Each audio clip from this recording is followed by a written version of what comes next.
Bible quiz 2026 episode 94 answer revealing വീഡിയോയിലേക്ക് എല്ലാ പ്രിയപ്പെട്ട പ്രേക്ഷകർക്കും സ്വാഗതം. ബൈബിൾ പോർഷൻ റിപ്പീറ്റ് ചെയ്യുന്നു.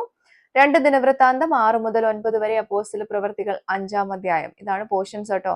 അപ്പോൾ ഇന്നലെ ചോദിച്ച ക്വസ്റ്റ്യൻസ് ഒന്നുകൂടെ പറയുന്നു, എന്നിട്ട് ആൻസേഴ്സ് നമുക്ക് പറയാം കേട്ടോ.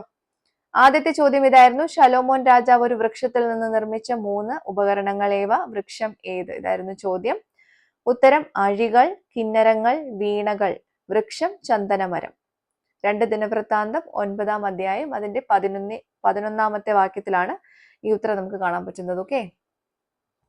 രണ്ടാമത്തെ ക്വസ്റ്റ്യൻ ഇതായിരുന്നു: ഒരു പട്ടണത്തിന്റെ പേരിന്റെ അവസാനത്തെ 2 അക്ഷരം ചേരുമ്പോൾ നാം കുടിക്കുന്ന ഒരു പാനീയത്തിന്റെ പേരാണ്. പട്ടണം ഏത്? ഉത്തരം: പട്ടണം തദ്മോർ. 2 ദിനവൃത്താന്തം 8-ന്റെ 4-ലാണ് ഈ ഉത്തരം കാണാൻ പറ്റുന്നത്. നാം കുടിക്കുന്ന പാനീയം മോരാണ് കേട്ടോ.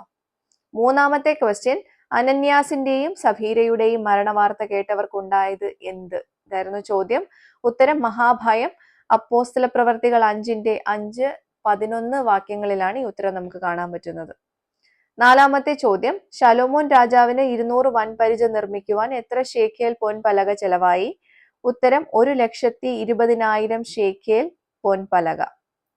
200 വൻപരിചയ്ക്ക് ഓരോ പരിചയ്ക്ക് 600 ഷേക്കേൽ പൊൻപലക ചെലവായി. അങ്ങനെയാണെങ്കിൽ 200 വൻപരിച ഇൻറ്റു 600 ഷേക്കേൽ പൊൻപലക, അങ്ങനെയാണ് 1,20,000 കേട്ടോ. ഇതിൽ 2 ദിനവൃത്താന്തം 9-ന്റെ 15-ലാണ് ഈ ഉത്തരം നമുക്ക് കാണാൻ പറ്റുന്നത്. അഞ്ചാമത്തെ ചോദ്യം: 3 അക്ഷരമുള്ള ഒരു സ്ഥലപ്പേരിന്റെ അവസാനത്തെ 2 അക്ഷരം വായിക്കുമ്പോൾ ഉൽപ്പത്തി പുസ്തകത്തിൽ കാണുന്ന ഒരു പുരുഷ നാമമാണ്. സ്ഥലം ഏത്? ഉത്തരം: ഏലോത്ത്. 2 ദിനവൃത്താന്തം 8-ന്റെ 17-ലാണ് ഈ ഉത്തരം നമുക്ക് കാണാൻ പറ്റുന്നത് കേട്ടോ. അപ്പോൾ അധികം കൺഫ്യൂഷൻ ഇല്ല എന്ന് ഞാൻ ചിന്തിക്കുന്നു. ആൻസേഴ്സ് എല്ലാവർക്കും ക്ലിയർ ആയിട്ടുണ്ടാവുമെന്ന് കരുതുന്നു. ശരി ഉത്തരം അയച്ചിട്ടുള്ള എല്ലാവർക്കും കൺഗ്രാറ്റുലേഷൻസ്. അടുത്ത പോർഷൻ പറയുന്നു: 2 ദിനവൃത്താന്തം 10 മുതൽ 13 വരെ, അപ്പോസ്തല പ്രവൃത്തികൾ 6-ാം അധ്യായത്തിൽ നിന്നുമായിരിക്കും ക്വസ്റ്റ്യൻസ് ഉണ്ടാവുക. എല്ലാവരും വായിച്ച് തയ്യാറായിക്കോളൂ കേട്ടോ. അടുത്ത വീഡിയോയിൽ നമുക്ക് ചോദ്യങ്ങളുമായിട്ട് കാണാം. Till then, it's me, Angel, signing off. Bye and take care.